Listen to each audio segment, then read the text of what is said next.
En dus kun je stellen dat het duel tussen die Kwik 1880 en Snitswits wat een echt sleutelduel is. Alleen nog de ween stelt voor de Snitsers, want dan doe je weer echt mooi. Je haakt aan of je haakt voorlopig af. Voorlopig. Ja, zo kan het in deze competitie, dat zie je gewoon. Dus maar ja, dit is voor ons wel ook en voor Bekwik natuurlijk ook een sleutelduel. En Snits begint heel goed aan de wedstrijd. Dit is de outtrap tussen de nummers 1 en 3 van de competitie in de houtklasse. En Snits ziet het ogenblikkelijk de onval. En dan komt de bal uiteindelijk onder de rechterkant te landen bij Freek de Jong. En Freek die ziet het, de holle van Kees Smaal. Die vindt er net, maar daarachter staat nog Ramon Giro Batalla. Het schot is prachtig en uit 30 seconden hier Snitsel op een 1-0 vastsprong staan kunnen. Maar keeper Gijs Koopmans redt goed. Daarna zakt de wedstrijd eigenlijk wat in, weten beide ploegen net grote kansen te forceren. Maar hier gaat Michael Grendel echt in de fout. En dan is daar die hele lastige spits, Cristovao. Hij is nog maar een jongetje hier, staat in de belangstelling van een proteclubs. En hij komt als een duveltje uit een dwaske achter de verdediging van Snits. En weet Theo Timmermans te passeren. In de 16e minuut komt Bekwik 1880 op een 1-0 vastsprong.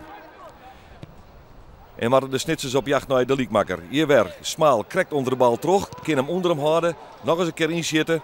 Het is ingewikkeld, ook voor Ramon Giro Batalla, die nog heel naar de boetekant dreunen wordt. En zo komt er wel druk van Snits, maar grote kansen voorlopig net. Het wie koud op de Esterberg juster, maar Snits zucht dat er nog een onval komt in de eerste helft van Bekwik 1880. Dat is Max Rijlman, die maar een mooi lapje keeper Theo Timmermans passeren wil. De keeper kan hem vrij simpel pakken.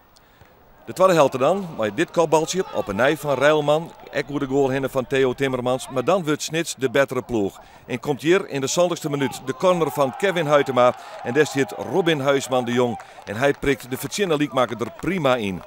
Robin Huisman de Jong. Hij is dwanden met zijn laatste wedstrijden van Snitswits wat. Hij gaat naar Harkemasse Boys. Maar is hier nog belangrijk voor de Snitsers. En scoort de 1-1. En dan gaan de Snitsers op jacht naar meer. Ze verzinnen eigenlijk ook wel meer. Dit is aan de rechterkant. Patrick Altenburg, een van de jonge invallers aan de kant van Snits. Brengt de bal bij Kevin Huytema. Een wat ingewikkelde situatie. Bal komt voor de voeten van Ramon Giro Batalla. En hij zit naast. En zo kreeg het Snits dus wel de kansen, maar worden die net omzet in doelpunten. Hier nog een keer een bal op Ramon Giro Batalla. Zit op een nij, het schot mist het vernieuw, maar Batalla die had ik net te volle erg voor maaispelers om hem heen.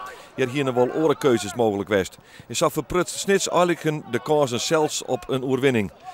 En dan komt Bekwik Greens er nog een keer uit. Maar balbezit hier voor Bolt, Raymond Bolt. Had een aardig schot in de voeten, maar Theo Timmermans, de keeper van de Snitsers, weet dat te elimineren. En zo werd het stadig gewoon duidelijk dat de wedstrijd tussen Bekwik 1880 en Snits geen winnaar op Smietersil. Want hier komt dadelijk het eindsignaal van skiertsjochter Erwin van Os. De wedstrijd eindigt in 1-1 en daar gaan beide ploegen eens neertoon. Kijk, de lachende derde is nu dus Alcides wat ik begrijp. Hè? Want MSC verliest dan ook weer. En UDI haakt dus nu voorlopig helemaal af.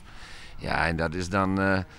ja, als je hier verliest. Maar ik denk dat je als morele winnaar van het veld af kunt stappen. En dat moet de jongens ook vertrouwen geven. Als je ziet naar de wedstrijd waren de betere ploeg. En ja, ik vind dat we hier 2 punten hebben laten liggen. Ook al hebben we niet hele grote uitgespeelde kansen gehad. Maar ja, ik vind toch aangezien de tweede helft dat wij gewoon 3 punten verdienen.